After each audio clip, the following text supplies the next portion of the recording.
दोस्तों, क्लियोपेट्रा इतिहास में एक ऐसी रहस्यमय शख्सियत के रूप में दर्ज है जिनके रहस्य पर से पर्दा हटाने का सिलसिला अभी थमा नहीं है।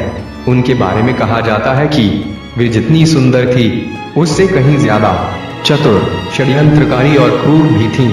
उनके कई पुरुषों से संबंध थे। इतिहासकारों ने उसे मेरियोशेन के खिताब से नवाजा है, मतलब वो महिला जिसने 10,000 पुरुषों से संभोग किया हो। कहते हैं कि क्लियोपेट्रा की काम वासना हमेशा बनी रहती थी और वो अक्सर काम क्रियाओं में लिप्त रहती थी। उसने काफी कम उम्र में ही अपना कुमार्य खो दिया था। कहा जाता है कि वो अपने मनोरंजन के लिए सेवकों और सैनिकों के साथ विभिन्न काम क्रीड़ाओं का आनंद लिया करती थी और काफी कम उम्र में ही मर्दों को रिझाने और सभी तरह के काम कलाओं में माहिर हो चुकी थीं। वो राजाओं और सैन्य अधिकारियों को अपनी सुंदरता के जाल में बांधकर ठिकाने लगा देती थी।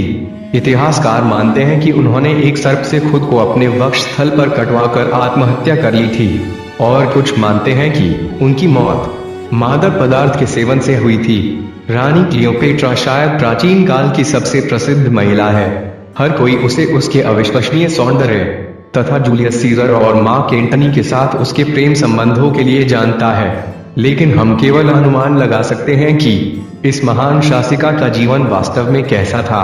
हमने क्लियोपेट्रा की जीवनी से सबसे उल्लेखनीय और अप्रत्याशित तथ्यों पर शोध करने का फैसला किया, ताकि यह पता चले कि हर कोई हजारों साल बाद भी उसका नाम क्यों जानता है। टॉलेमिक वंश ने 275 वर्षों तक मिस्र पर शासन किया और क्लियोपेट्रा इसके शासकों में अंतिम थी। उसका पूरा नाम क्लियोपेट्रा सप्तम था, जिसका मतलब है कि वह मिस्र की फिरौन के परिवार में इस नाम की 7वीं महिला थी। महान दार्शनिक प्लूटार्क के अनुसार क्लियोपेट्रा के पास उत्कृष्ट सुंदरता नहीं थी, जिस तरह से वे अक्सर फिल्मों में चित्रित की जाती रही है। हालांकि उसने अपनी संगीतमय आवाज और कामुक प्रदर्शन के साथ पुरुषों को मोहित करने की कला में माहिर थीं। हालांकि प्राचीन सिक्कों पर तथा विभिन्न मूर्तियों पर उनकी छवियों का अध्ययन करने के बाद वैज्ञानिक इस निष्कर्ष पर पहुंचे कि उनकी बड़ी नाक थी, पतले होंठ और एक तेज ठुड्डी थी। उनकी लंबाई अनुमानतः 5 फीट तक रही होगी। क्लियोपेट्रा की छवि आज भी लोकप्रिय है। आज के मार्केटिंग पेशेवर यह कहकर अपने सौंदर्य उत्पादों को बढ़ावा देते हैं कि रानी क्लियोपेट्रा उनका उपयोग करती थीं। किंवदंतियों के अनुसार वो गधे के दूध और शहद के साथ स्नान करती थीं। हालांकि इतिहासकारों ने कभी इसकी पुष्टि नहीं की है। क्लियोपेट्रा के प्रसिद्ध काले आईलाइनर सजावट के लिए नहीं थे, बल्कि वो आंखों के संक्रमण से बचने में उसकी मदद करते थे, जो उन दिनों काफी आम थे। क्लियोपेट्रा का आई मेकअप कोहल के साथ बनाया गया था। इसमें ऐसे पदार्थ थे जो आंखों के रोगों के विकास को रोकते थे। हालांकि कोहल की मुख्य सामग्री ने इसे आधुनिक युग में प्रतिबंधित कर दिया है। क्लियोपेट्रा के मेकअप को रिक्रिएट करते समय हमारे समकालीनों में से अधिकांश सोने या नग्न रंगों का उपयोग करते हैं। हालांकि रानी ने अपने होंठ और गालों को जिस चमकीले लाल रंग में रंगा था, इसके लिए उसने लाल गेरू का उपयोग किया था। अपनी त्वचा को मुलायम और साफ रखने के लिए क्लियोपेट्रा ने टोनर के रूप में गुलाब जल का इस्तेमाल किया होगा। यहाँ तक कि विलियम शेक्सपियर ने एंथनी एंड क्लियोपेट्रा में गुलाब जल के लिए रानी की आत्मीयता के बारे में लिखा था। हैरानी की बात यह है कि आज तक यह घटक अधिकांश टॉनिक और क्लींजर में पाया जाता है। क्लियोपेट्रा ने मेहंदी को प्राकृतिक नेल पॉलिश के रूप में इस्तेमाल किया, जो उसके नाखूनों को एक सुंदर लाल भूरा रंग देता था। आहार भी क्लियोपेट्रा के लिए महत्वपूर्ण था। वह नियमित रूप से अचारी खीरें खाती थी, यह मानते हुए कि वह उसकी सुंदरता में मदद करेगा। रानी ने अपनी भौहों को काला करने के लिए जले हुए बादाम का इस्तेमाल किया था। रानी क्लियोपेट्रा को अपने समय की सबसे शिक्षित महिलाओं में से एक माना जाता था। साहित्य, कला, राजनीति और दर्शन के उनके ज्ञान ने उनके वार्ताकारों को भी चकित कर दिया था। वह अद्भुत रूप से लुट और वीणा बजा सकती थी और वे गाती और नृत्य भी करती थी। इसके अतिरिक्त क्लियोपेट्रा कई भाषाओं को जानती थीं। यहाँ तक कि मूल मिस्र की भाषा सीखने वाली पहली टॉलेमिक शासक थीं। इसलिए उन्होंने विदेशियों के साथ सीधे संवाद के लिए अनुवादकों का इस्तेमाल शायद ही कभी किया हो। एक बार जब विद्रोह हुआ और रानी को अलेक्जेंड्रिया छोड़ना पड़ा और उसे विद्रोह को खत्म करने के लिए रोमन सम्राट सीजर के साथ मिलने की जरूरत थी।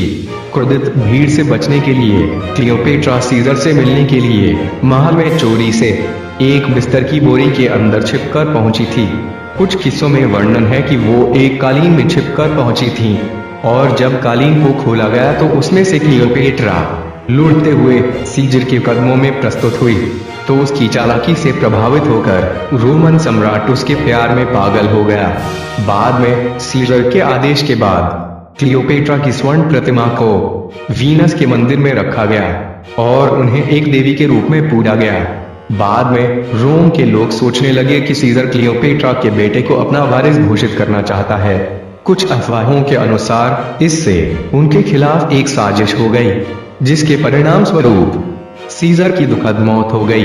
क्लियोपेट्रा को एहसास हुआ कि वे मिस्र की रानी बनी रह सकती है अगर वह मार्क एंटनी को बेका ले, तो विशेष रूप से उम्मीद है कि वे उसके उत्तराधिकारियों को पैदा कर सकती है। इसके बाद उसने हर तरह से इस रोमन जनरल का दिल जीतने का फैसला किया।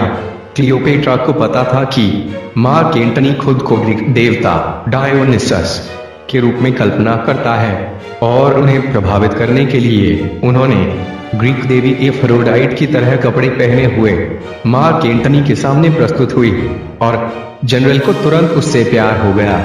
उसके समकालीनों के अनुसार मार्क एंटनी के साथ क्लियोपेट्रा का व्यवहार इस बात से अलग था कि उसने सीजर के साथ कैसा व्यवहार किया। रोमन सम्राट के साथ वे हमेशा मजाकिया, आकर्षक और चुलबुली सुंदरी थी और उसने कला, साहित्य और राजनीति के बारे में बात की। लेकिन मार्क एंटनी के साथ उसने एक गरिमापूर्ण शिष्ट रानी की तरह व्यवहार किया। उसने उसके साथ पासा खेला और यहाँ तक कि शिकार में भी भाग लिया। मार्क एंटनी, जो उसके प्यार में पागल था, उसने अपनी पत्नी ओक्टाविया को भी तलाक दे दिया। जूलियस सीजर और मार्क एंटनी दोनों से रानी के बच्चे थे। सीजर के बेटे का नाम सीजरियन था। मार्क एंटनी से उसे जुड़वा बचे अलेक्जेंडर हेलियोस और क्लियोपेट्रा सेलीन द्वितीय और टॉलेमी फिलाडेल्फस हुए थे। मार्क एंटनी की पूर्व पत्नी ओक्टाविया के भाई ऑक्टेवियन ने मिस्र के साथ युद्ध में जाने का फैसला किया और वह युद्ध जीतने में कामयाब भी रहा और मिस्र की रानी निराशा में पड़ गई। फिर उसे पता चला कि ऑक्टेवियन की जीत के बाद उसे जंजीरों में जकड़ दिया जाएगा। अपने आखिरी दिनों में उन्होंने विजेताओं के लिए एक भव्य दावत का आयोजन किया। इस दावत के दौरान वह अपने बेडरूम के लिए रवाना हुई। कहानी के एक संस्करण के अनुसार उसने जहर खा लिया और दूसरे के अनुसार उसने एक जहरीले सांप को अपने स्तनों पर कटवा लिया। क्लियोपेट्रा मिस्र की अंतिम रानी बन गई। उसकी मृत्यु मिस्र की महानता के पतन के साथ हुई और एक शक्तिशाली साम्राज्य रोमन प्रांतों में से एक में बदल गया। उसका जीवन पेचीदा, ट्विस्ट और मोड़ से भरा हुआ था और वह इतना उज्जवल और असामान्य था कि क्लियोपेट्रा को आज तक याद किया जाता है। क्लियोपेट्रा के बारे में आप क्या सोचते हैं? क्या आपको लगता है कि वे एक असाधारण महिला थी या इतिहासकार उनकी खूबियों का बखान बढ़ा चढ़ाकर करते हैं? नीचे कमेंट सेक्शन में अपनी राय साझा करें। उम्मीद है आपको वीडियो पसंद आई होगी। अगर हाँ तो कृपया लाइक, शेयर और इस चैनल को सब्सक्राइब करें और भी ज्ञानवर्धक वीडियो देखने के लिए बेल बटन को क्लिक करें। धन्यवाद। जय हिंद।